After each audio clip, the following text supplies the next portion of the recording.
తను సస్పెండ్ చేశారండి. ప్రచారం అంటే తనేమి కండోలు వేసుకుని ఏం పార్టిసిపేట్ చేయలేదు. తను ముందే లెటర్ పెట్టింది, ఇలాగా మా హస్బెండ్ పోటీ చేస్తున్నారు, నాకు ఈ విధుల నుంచి ఎక్కడ కల్పించదు దయచేసి అని చెప్పేసి లెటర్ కూడా పెట్టింది. తను అలాగే శ్రీవాణి గారు వచ్చారు, ఎవరంటే శ్రీభర్త్ గారు వాళ్ళు పిన్ని గారు, తనకి కటిసిగా ఆయన పలకరించి తనతో ఉండడం జరిగింది. తనేం ప్రచారం చేసిందని నేను అనుకోవట్లే. ప్రచారం అంటే జనరల్గా ఏంటంటే ఈరోజు ఎంతోమంది గవర్నమెంట్ ఆఫీసర్స్ ఉన్నారు, ఈ ప్రభుత్వం మీద సిపిఎస్ రద్దు చేస్తానని చెప్పి చేయలేదని కోపంతో ఉన్నారు. వందల మంది ప్రచారం చేశారు, ఎలాగా వాళ్ళ మౌత్ టు మౌత్ లేకపోతే ఇండివిజువల్కి వెళ్ళి ఎవరు కండువులు వేసుకోలేదే, కానీ ప్రజలు అందరూ కూడా చేశారు కదా, చేయకుండా ఉన్నారంటారు.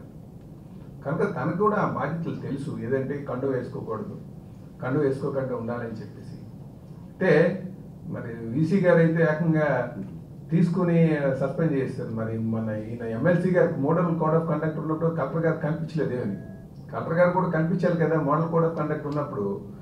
ఎమ్మెల్సీ ఎలక్షన్ టైంలో గ్రాడ్యుయేట్స్ ఎమ్మెల్సీ ఎలక్షన్ అయ్యేటప్పుడు ఇక్కడ అందరూ ఆల్ ప్రిన్సిపల్స్ ప్రైవేట్ కాలేజ్ ప్రిన్సిపల్స్ని పిలిచి హోటల్లో మీటింగ్ పెట్టి వీసీ గారు వచ్చి అడ్రస్ చేసినప్పుడు కలెక్టర్ గారు కనిపించలే, రిటర్నింగ్ ఆఫీసర్ ఎవరికి కనిపించలే. మీడియాని చూసి పరిగెడితే వీడియోలు అన్నీ కూడా వైరల్ అవుతుంటే ఇవన్నీ కూడా కలెక్టర్ గారు కానీ ఆర్ఓకి ఈఆర్ఓలకి ఏం కనిపించలే. అంటే అదే అంటున్నాను, అంత కొమ్ము కాసి అక్కర్లేదు.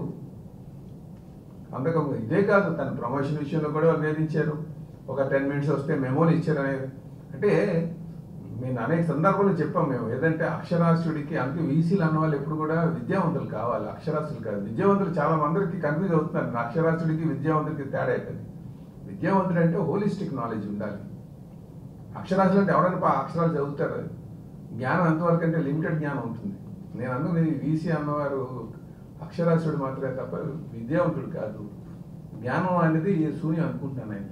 ఎందుకంటే ఈయన పార్టీ కండు వేసుకుని వీసీ ఆఫీసులో చేసి వైసీపీ డబ్బులు పంపకాలు కావచ్చు, కేకులు కట్ చేయడం, ఇలాంటి పరిణితి లేనటువంటి వాళ్ళకి ఒక విద్యా సంస్థను అప్పచెప్తే తరాలు ఎలాగెళ్తే ఒకసారి ఆలోచించుకోవాలి.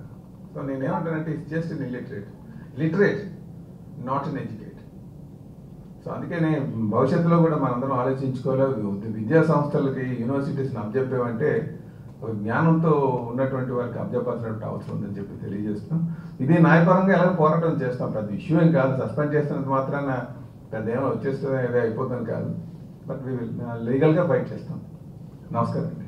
మరిన్ని వీడియోస్ కోసం ఛానల్ ని సబ్స్క్రైబ్ చేయండి, లేటెస్ట్ అప్డేట్స్ కోసం వాట్సాప్ ఛానల్ ని ఫాలో చేయండి, అండ్ లింక్ డిస్క్రిప్షన్ లో ఉంది.